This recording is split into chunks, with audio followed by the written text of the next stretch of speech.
साथियों नमस्कार, मैं हूं एनटीसीपी ध्येय से ऑनलाइन आशीष। आज हम बात करते हैं सुमित्रानंदन पंत की एक कविता जो सीबीएसई 10th क्लास के स्टूडेंट्स के लिए हिंदी कोर्स बी में रखी गई है। पर्वत प्रदेश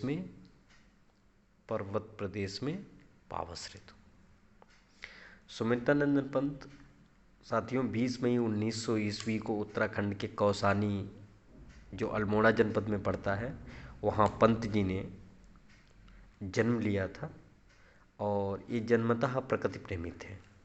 7 साल की उम्र में ही स्कूल में एक काव्य पाठ के लिए पुरस्कृत किए गए थे। हालांकि 1915 में इन्होंने स्थायी रूप से साहित्य सृजन शुरू किया और एक छायावाद के प्रमुख स्तंभ के रूप में जाने गए। आज प्रकृति का पंत के साथ और पंत का प्रकृति के साथ जो सामंजस्य है वो वास्तव में अद्भुत और चितेरा है। पंत जी की आरंभिक कविताओं में जो प्रकृति प्रेम है और रहस्यवाद है वो झलकता दिखाई देता है। इसके बाद वे मार्क्स और महात्मा गांधी के विचारों से इतना ज़्यादा प्रभावित थे कि उनकी कविताओं में स्पष्ट रूप से गांधी विचार झलकते दिखाई देते हैं। सुमित्रानंद पंत की एक रचना है लोकायतन। तो लोकायतन में इन्होंने महात्मा गांधी जी को केंद्र में स्थापित करके रचना की है। इनकी बाद की कविताओं में अरविंद दर्शन का प्रभाव भी स्पष्टता दिखाई देता है। जीविका के क्षेत्र में अगर बात करें तो पंत जी जो थे वो एक उदय शंकर संस्कृति केंद्र से जुड़े हुए थे। हालांकि बाद में आकाशवाणी के परामर्शदाता भी रहे और इन्होंने अपनी रचना लोकायतन को आधार बनाकर लोकायतन सांस्कृतिक संस्था की स्थापना की थी। 1961 में भारत सरकार ने इन्हें पद्म भूषण सम्मान से अलंकृत किया था और हिंदी साहित्य के क्षेत्र में मिलने वाला जो सबसे बड़ा अवार्ड है ज्ञानपीठ अवार्ड, वो ज्ञानपीठ अवार्ड हिंदी के पहले मात्र कवि थे ये जिनको ज्ञानपीठ अवार्ड मिला था। 1965 ईस्वी में जिस हिंदी साहित्य में ज्ञानपीठ अवार्ड की शुरुआत की गई थी वह ज्ञानपीठ अवार्ड किसी पहले हिंदी कवि अर्थात सुमित्रानंदन पंत को 1968 ईस्वी में चिदंबरा नामक पुस्तक के लिए दिया गया था। पंत जी को कला और बूढ़ा चांद कविता संग्रह पर 1960 में साहित्य अकादमी पुरस्कार दिया गया। साथ ही साथ उनका जो निधन था वो 28 दिसंबर 1977 को हुआ था। हालांकि प्रकृतिवादी, प्रयोगवादी, अरविंद दर्शन से प्रभावित रचनाओं को सुमित्रानंद पंत जी ने अच्छे से गढ़ा था। वीणा पल्लव, युगवाणी, ग्राम्य, स्वर्ण किरण और लोकायतन जैसी इनकी महत्वपूर्ण रचनाएं थीं। पर्वत प्रदेश में पावस इस कविता का जो मूलतः सारांश है वो कुछ इस प्रकार है कि भला कौन होगा जिसका मन पहाड़ों पर जाने को न मचलता हो, जिन्हें सुदूर हिमालय तक जाने का अवसर नहीं मिलता, वे भी अपने आसपास के पर्वत प्रदेश में जाने का अवसर शायद ही यहाँ से जाने देते हों। ऐसे में कोई कवि और उसकी कविता अगर कक्षा में बैठे बैठे ही वो अनुभूति दे जाए जैसे वह अभी अभी पर्वतीय अंचल में विचरण करके लौटा हो, तो प्रस्तुत कविता ऐसे ही रोमांच और प्रकृति के सौंदर्य को अपनी आँखों निरखने की अनुभूति देती है। यही नहीं, सुमित्रानंदन पंत की अधिकांश कविताएं पढ़ते हुए यही अनुभूति होती है कि मानो हमारे आसपास की सभी दीवारें कहीं विलीन हो गई हों। हम किसी ऐसे रम्य स्थल पर आ पहुँचे हैं जहाँ पहाड़ों की अपार श्रृंखला है, आसपास झरने बह रहे हैं और सब कुछ भूलकर हम उसी में लीन रहना चाहते हैं। महाप्राण के उपनाम से प्रसिद्ध निराला जी ने भी कहा था, पंत जी में सबसे ज़बरदस्त यदि कुछ है तो वह कौशल है। वह शैली की तरह अपने विषय को अनेक उपमाओं से संवार कर मधुर से मधुर और कोमल से कोमल कर देते थे। माना जाता है कि सुमित्रानंदन पंत और पर्वतराज हिमालय कभी कभार आपस में भी गुफ्तगू किया करता था। तो आइए आपको मैं पर्वत प्रदेश में पावस कविता की कुछ पंक्तियाँ गुनगुना रहा हूँ, आप उनको श्रवण करें। पावस ऋतु थी पर्वत प्रदेश, पावस ऋतु थी पर्वत प्रदेश, पल पल परिवर्तित प्रकृति बेश। मेखलाकार पर्वत अपार, अपने सहस्त्र दग सुमन फाड़े। अब लोक रहा है बार बार, नीचे जल में निज महाकार। पावस ऋतु कहते हैं वर्षा ऋतु को। वर्षा ऋतु का समय था, पर्वत प्रदेश था, अर्थात उत्तराखंड की वह भूमि थी और वर्षा ऋतु का समय था। प्रकृति जो थी वो अपनी वेश, अपनी ड्रेस, अपनी यूनिफॉर्म, अपनी वेशभूषा पल पल क्षण क्षण में बदल रही थी। मेखलाकार पर्वत अपार, और पर्वत जो थे वो करधनी के आकार का, मेखलामय आकार, करधनी के आकार में बने हुए थे। अपनी सहस्त्र दग सुमन फाड़, और पर्वत जो थे, सहस्त्र कहते हैं हजारों, दृग कहते हैं नेत्रों को, अपने नेत्र रूपी पुष्पों को, अपने पुष्प रूपी नेत्रों से, हजारों पुष्प रूपी नेत्रों से पर्वत मानो देख रहे हों। क्या देख रहे हो? अब लोक रहा है बार बार, नीचे जल में निज महाकार। पर्वत जो थे वो अवलोक, अवलोकन कहते हैं देखने को, अवलोक रहा है बार बार। पर्वत बार बार देख रहे थे। कहाँ देख रहे थे? जब वो पृथ्वी की तरफ देख रहे थे तो उन्हें यहाँ पे नीचे जल में निज महाकार, तो जो समुद्री जल था उस समुद्री जल में निज अपना जो आकार था वो महाआकार, महान आकार के रूप में दिखाई देता था। जिसके चरणों में पलाताल, दर्पण सा फैला है विशाल। जिसके चरणों में पलाताल, सागर या समुद्र, माना जाता है कि पर्वत के चरणों में एक पला ताल जैसा प्रतीत होता था, तालाब जैसा प्रतीत होता था। दर्पण सा फैला है विशाल, दर्पण कहते हैं ग्लास को, शीशे को कहते हैं, शीशे जैसा प्रत्यक्षतः अपना दर्शन करा देने वाला वो विशाल सागर इतना विस्तृत था, इतना विस्तृत था कि पर्वत को उसमें अपना मुख, अपना चेहरा स्पष्टतः दिखाई देता था। गिरि का गौरव गाकर झरझर, मद में नस नस उत्तेजित कर।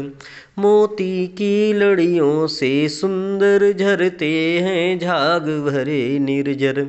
गिरि कहते हैं पर्वत को, पर्वत का जो गौरव था, पर्वत का जो यश था, पर्वत का जो गौरव यश गान था, उसको पर्वत निरंतर गा रहे थे। और झरझर झरझर की आवाज़ जो वर्षा ऋतु में होती है, उस आवाज़ पर मानो वो थिरक रहे हों। मद में नस नस उत्तेजित कर, उनके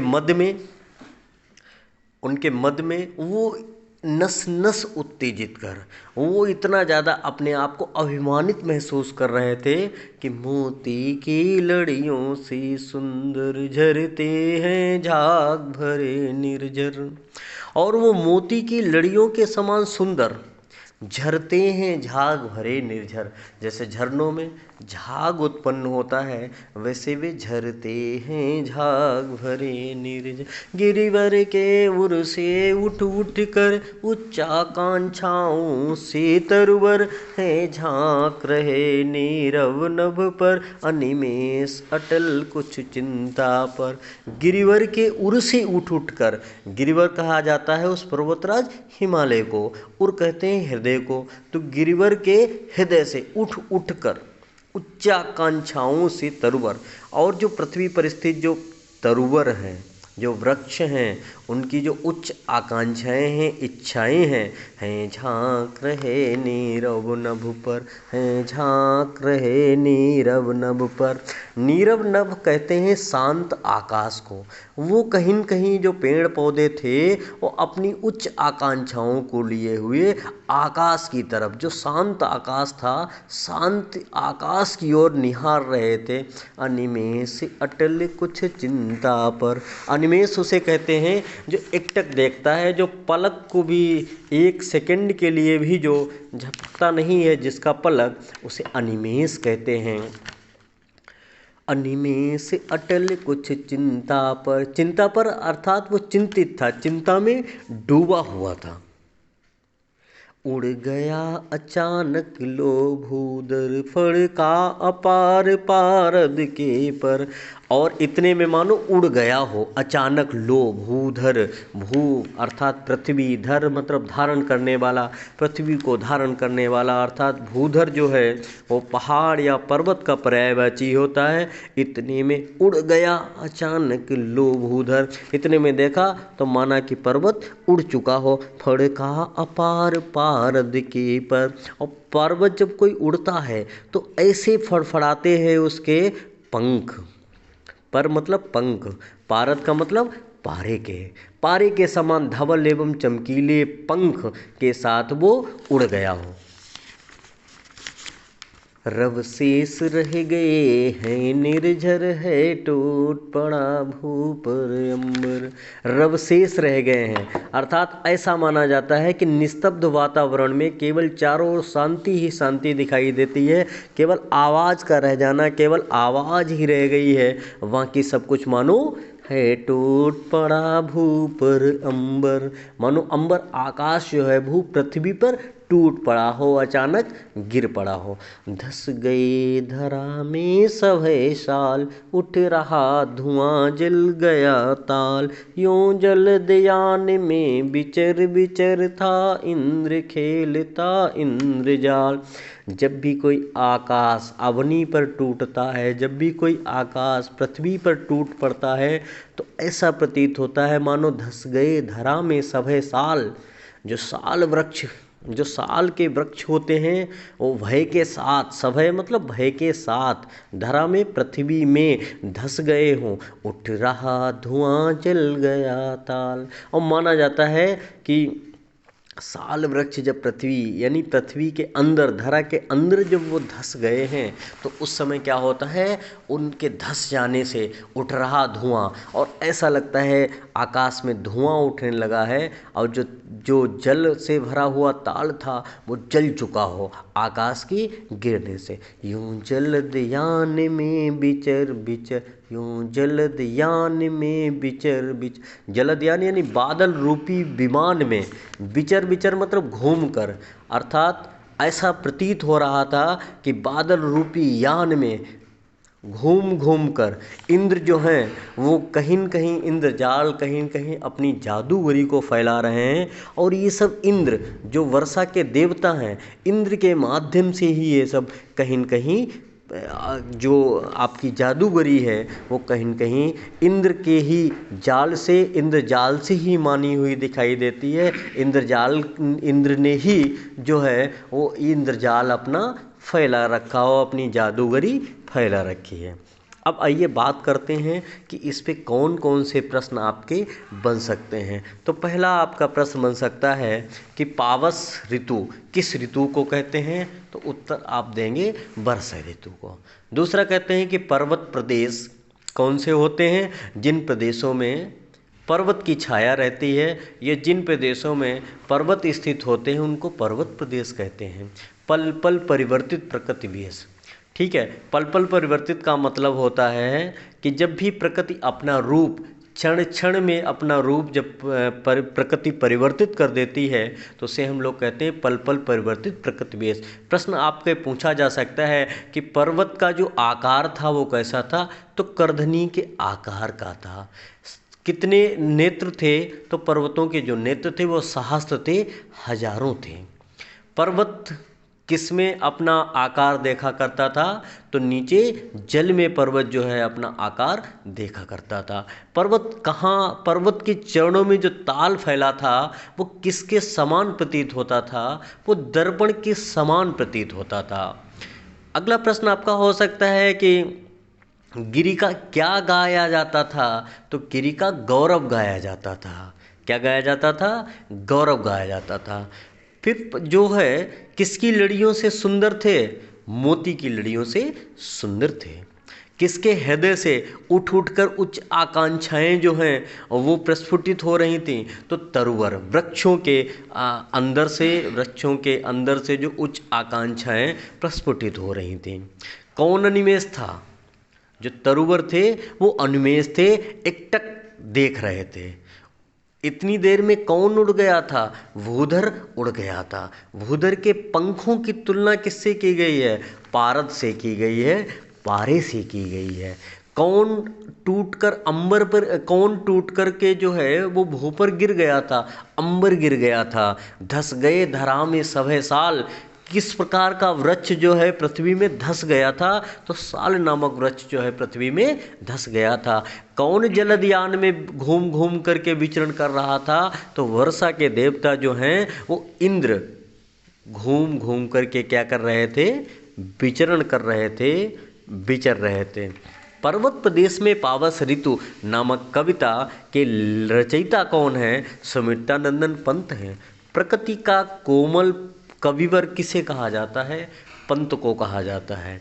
कौन सा प्रकृतिवादी कवि उत्तराखंड के कौसानी नामक गांव का निवासी था? पंत जी। तो साथियों, इस तरीके के जो प्रश्न थे, इस कविता से जो प्रश्न बन सकते थे, उन प्रश्नों को मैंने आज आपके समक्ष रखा है। आप सब ध्यान दें और इसी तरीके से अगले वीडियो की आप प्रतीक्षा करें। निश्चित तौर पर मिलते हैं हम लोग बाद में।